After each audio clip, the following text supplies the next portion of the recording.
चौहान आयोग तो बनाया ही, साथ में जीजा आयोग भी बना दी।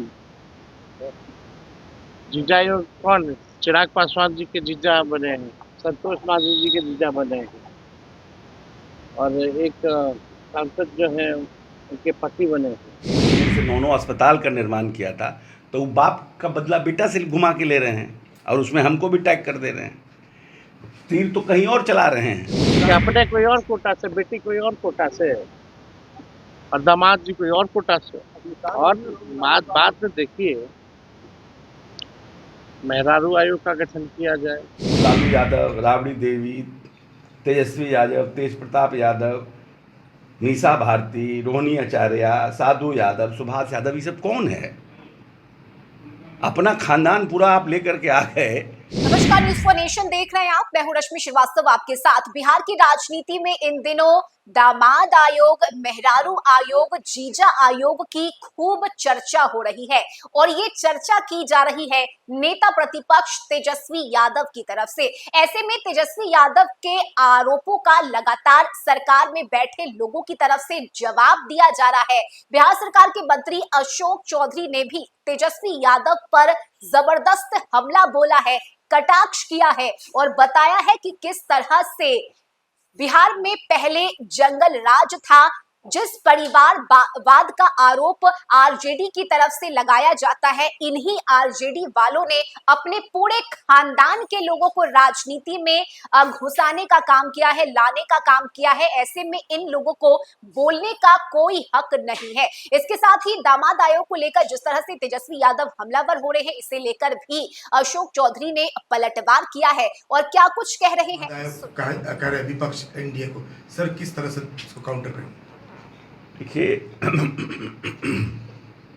तेजस्वी जी लगातार 2-3 बातों को कह रहे हैं। एक तो माननीय मुख्यमंत्री के बारे में व्यक्तिगत टिप्पणी कर रहे हैं,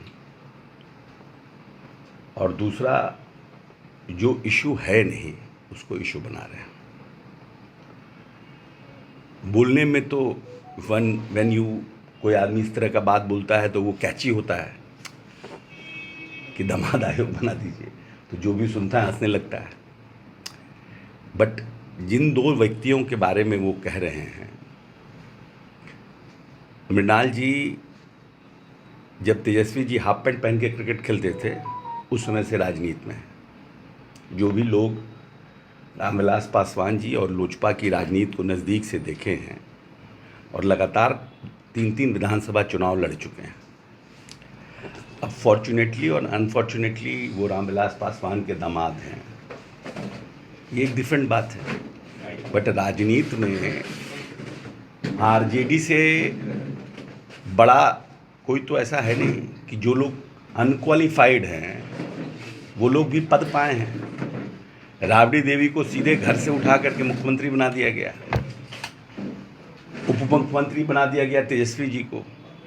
और जहाँ तक सायन के बारे में बोल रहे हैं, तो हमारी बेटी से उनकी शादी मात्र 2 साल पहले है, उनकी उम्र 27 साल है। तो जिसके यहाँ रहे हैं 25 साल, जो माँ बाप पैदा किया, पहले उनका ना होगा, बेटा ना होगा। और किशोर कुणाल आज भी हमसे बड़े चेहरे हैं देश में, अनफॉर्चुनेटली हमारे साथ नहीं हैं। लेकिन क्योंकि तेजस्वी जी को के पिता के छाती पर चढ़ करके किशोर कुणाल ने महावीर मंदिर को बचाया था और महावीर मंदिर से 9 अस्पताल का निर्माण किया था, तो वो बाप का बदला बेटा से घुमा के ले रहे हैं और उसमें हमको भी टैग कर दे रहे हैं। तीर तो कहीं और चला रहे हैं। तीर तो वो अपने बाप का बदला कुणाल साहब का रहते तो जीवन में लिए नहीं, क्योंकि सुप्रीम कोर्ट के ऑर्डर से हुआ। अब पढ़े लिखे आदमी थे तो अब घुमा करके बोल रहे हैं।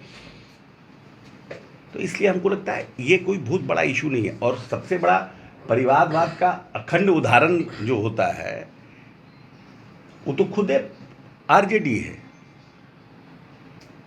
अब आप कुछ बोल दीजिए, खुद लालू यादव, राबड़ी देवी, तेजस्वी यादव, तेज प्रताप यादव, मीसा भारती, रोहिणी आचार्य, साधु यादव, सुभाष यादव, ये सब कौन है?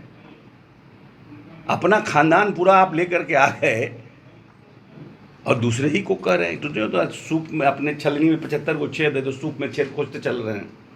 इसलिए बिहार की पॉलिटिक्स में इसका कोई सेंस नहीं है।